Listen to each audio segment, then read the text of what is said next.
Yes, maybe best known for playing Pig Vomit in Howard Stern's Private Parts. Yes, you've also seen him in Planet of the Apes and Saving Private Ryan. Now he's starring in American Splendor, which won this year's Grand Jury Prize at the Sundance Film Festival. Please welcome Paul Giamatti.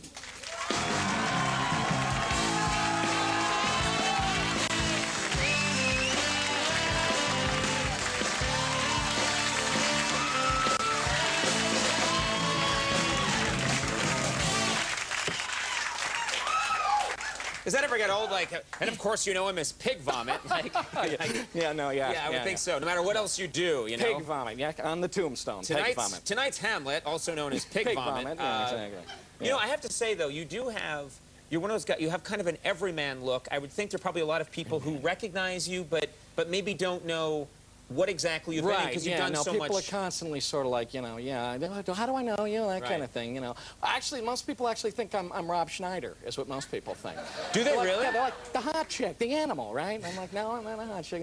No, I had a guy the other day come up to me in an airport, and he was like, my kids, they just love you. They just love you. Could you sign an autograph for them? And I'm signing for them. They got the kids there and everything, and I'm signing it for them. And he's going, and you know, they just love you and the hot chick. And I hand it to him, and he looks at my name, and he goes, who the hell are you? And he tears the thing. I say, who the hell are you? He got mad at you? He got mad at me. You know, I go instantly from being the kid's favorite entertainer to being a child molester. You know, so. La Bamba, tell him what it's like. No, I'm just kidding. That's all right. Well, you should pay attention to the show. He wasn't paying attention. He's reading a magazine over there. God knows what it is. Now, you don't like, I've heard something about you. You don't like looking at yourself on the movie screen. No, it's kind of horrifying to me. Well, why is that? Well, I don't know. I mean, my head looks like a loaf of bread with ping pong balls stuck in it. No, it does not. It's just this enormous 40-foot loaf of bread with ping pong balls stuck in it. Is it? Because I've never. It's weird. My voice sounds different. It's just kind of uncomfortable. I would also think, you know, I'm used to being on television. Yeah. But you know, I've not been in movies, and I always think that if I was in a movie, that I would be horrified if there was a close shot of my head, and it's really, you know, blown up to giant proportions. Right, I would think that I'd be like looking up into my pores. You're getting every blackhead and every crevice and every hair. Well, if I was doing this, that would be but I am doing that in most of my movies. So I mean, you know, maybe if you stop doing that, it's my bread and butter doing that. You know, so that it's you don't like it, you know, because some people just it love makes me looking uncomfortable. at themselves. You know, and frankly, I'm shocked I have a movie career at all. So you know. Wow. I really am. This is terrible. I feel like it's a therapy session gone horribly awry. Thanks for having me on. Well, it's important that you work through these feelings. Good, thanks. You should feel good about something. You've been working in movies for so long. You've had so many diverse roles. Your first love scene in this movie. Yes, I make a lot of sweet love in this movie. I make lots of let's not talk like that. Sultry love.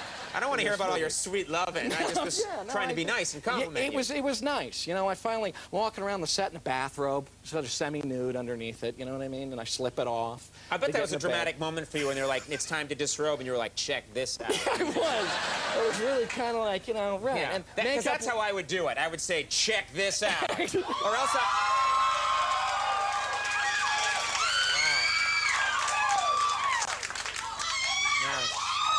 That's just disturbing. See? That's just sad. They're all 14. It's just creeping me out. Totally.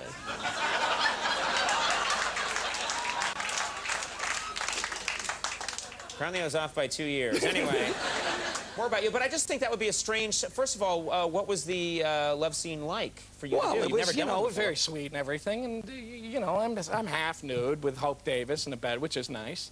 You know, but the makeup woman comes running up to me, and she's going like, God, we forgot to shave your back. Maybe we should have shaved your back, you know? And I'm like, but it's keeping me warm. It's cold out here. You know, but it was nice because I feel like she got very excited a little bit. There were visible signs of excitement. So it made me feel it was a good boost for me. So she liked a hairy back, apparently. Yeah. Let me ask you, how hairy... That's the creepiest face anyone's made on this show in quite a long time. Right there. That's the most horrifying face. Sorry. Oh, yeah, she liked it. What did I tell you? My face. How hairy is your back? I mean, what are we talking here? Here we go. No, hey, wait.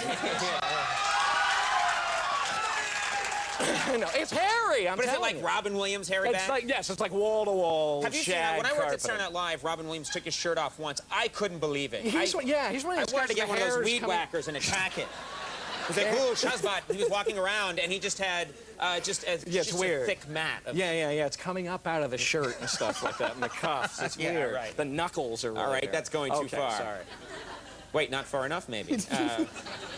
Now, let's talk about the movie. Tell us what the movie's about, because it's very interesting. You're playing a real person I here. play a real guy named Harvey Picar, who worked for 40 years as a file clerk in a VA hospital in Cleveland. And he wrote comic books about his own life. And he's a very bizarre, eccentric, kind of self-educated genius. And he's written these things for years, and they kind of release the tension of his horrible, boring life. And it's all about his friends who are very bizarre and his family. But the movie, he's in the movie. I play him. There's cartoon sequences in the movie, and it's a very funny Where you movie. interact with a cartoon I yourself. interact with a cartoon. I interact with him. It's been, you know, it's won a bunch of awards at Sundance and Cannes, and audiences are on their feet cheering. People love this movie. Yeah.